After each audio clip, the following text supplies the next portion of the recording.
But I think a lot of people kid themselves that they're actually working on their property when really they're just wasting time. I'm a great believer in the more people that you know in your industry, the more successful you will be. Your network is your net worth. You might never ever have a chance of speaking to that person, and who knows how you might be able to help each other. You don't need to learn any more new things. You just need to get out there and start doing. I want you to ask yourself the question, am I really doing the right stuff to move me forward with my property investing? Hello and welcome to this episode of the Property Magic Podcast.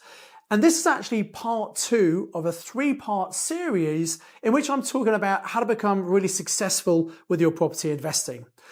Last week, I shared the massive success formula, and that is made up of 3 elements. You have to take massive action times the right stuff times consistency to get great results. And last week, I focused very much on taking massive action. So this week, part 2, I'm going to focus on doing the right stuff.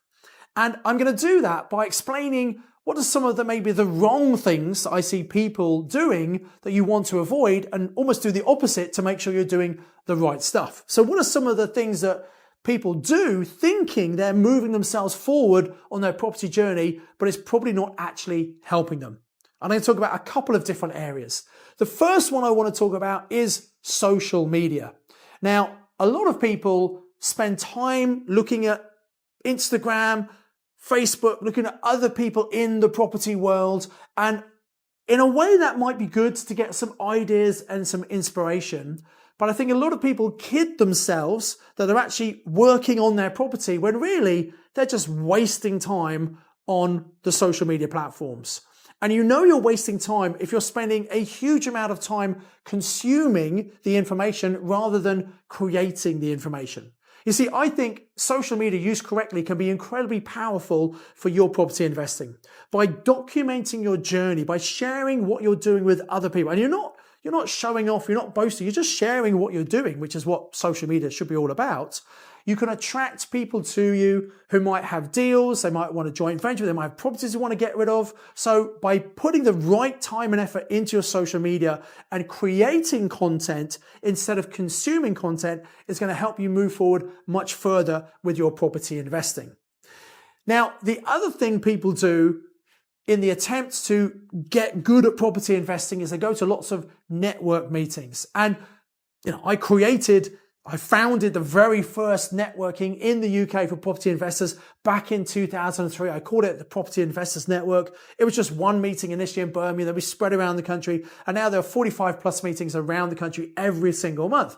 And it is a great place to go and connect with other investors, to meet like-minded people, to learn what other people are doing, to be inspired by them, to hear some of the top speakers in the UK, successful investors, what they have done, and to build your network. I'm a great believer in the more people that you know in your industry, the more successful you will be. Your network is your net worth. And a lot of people go to networking meetings, they collect lots of business cards, but here's the big problem. They never really follow up with the people they met at the meetings. And I've done this in the past. I've been guilty of this as well. I've collected cards, I've gone home, put them on the shelf, and for whatever reason, I've not got around to following up. And a few months later, I find these cards, think, I don't know even who those people were, where I got them, I'll just throw them away. So the right stuff to do at a network meeting is arrive early. Look for people who you don't know.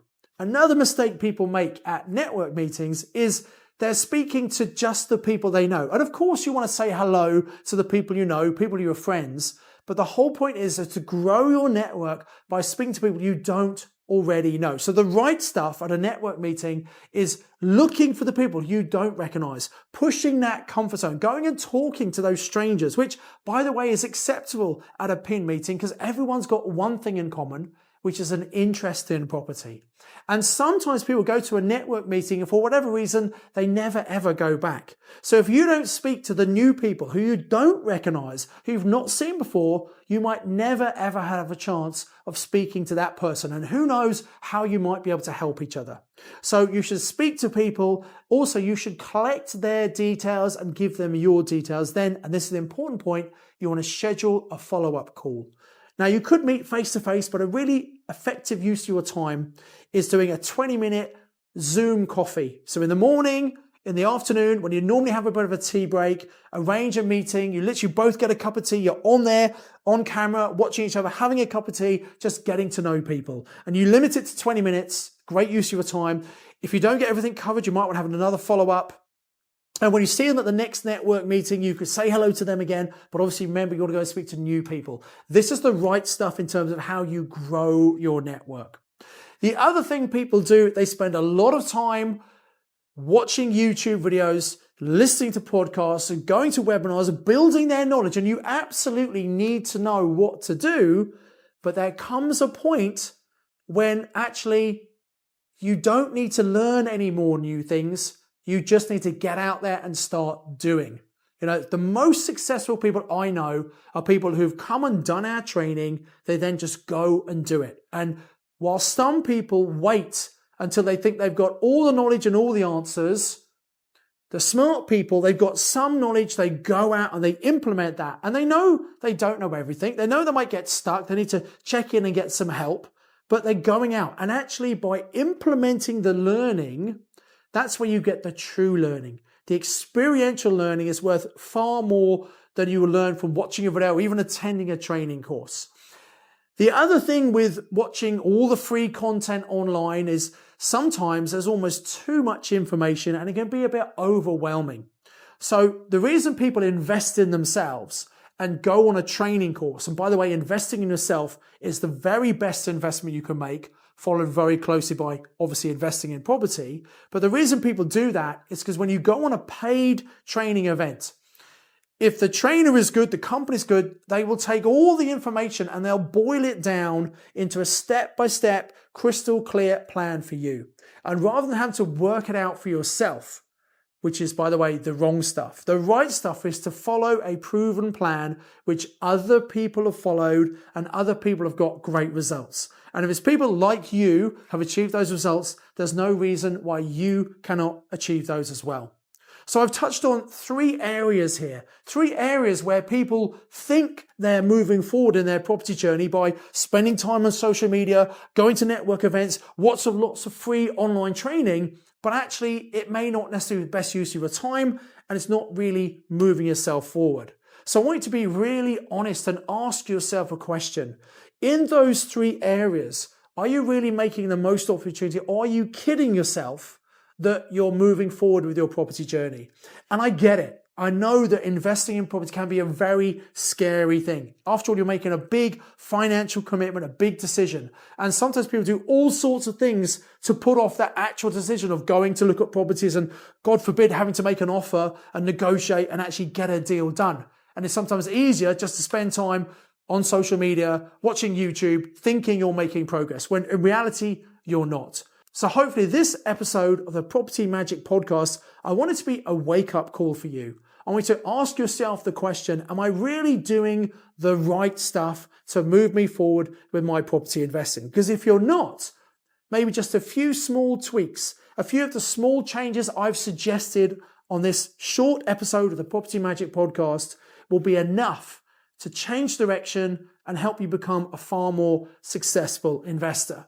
Now, the third part of the formula is C, which stands for consistency. So you've got to do massive action times the right stuff times consistency. If you do the 3 together, you will get massive results. So in the next episode of the podcast, I'm going to talk all about consistency. How can you bring consistency into your property investing to make sure you get great results? In the meantime, if you haven't been to a property investor network meeting, well, you don't know what you're missing out on. So I'm going to put a link in the show notes. The website is www.pinmeeting.co.uk. That's pinmeeting.co.uk. If you go there, it lists all the meetings around the UK and also in the Netherlands. So go to that website, find your local meeting. And if you've never been before, you can use this special voucher code and you can come to your first meeting for free just to try it out. The special code you need to put in is YouTube. If you go to the website, Find your local meeting, and where you normally pay, click on pay with a voucher code. You use the code I've just shared with you, put in your details. It will bypass the payment page for your very first meeting, and you'll save yourself £25, and you can come along and check it out and see just what you've been missing out on. If you've been to a PIN meeting before, you know how valuable they are. I encourage you to come and book your next PIN meeting, and also make sure you book your PIN meeting at least 72 hours before you attend the meeting. If you do, you'll get entered into the prize draw that we do every single month, where you could win some incredible training that people pay sometimes thousands of pounds for. You could win it just for being a bit organized, being a bit disciplined, booking yourself into your local PIN meeting at least 72 hours in advance. And if you're really serious about your property investing, you should be going to your local PIN meeting and other network meetings on a regular basis, because growing your network, growing your net worth is really important. So I do hope this has helped you. I hope you understand about doing the right stuff now. Ask yourself that question. Are you really doing the right stuff or not? I encourage you to book in to your next property investor network meeting. Until the next episode of the Property Magic Podcast, as ever, I encourage you to invest with knowledge, invest with skill.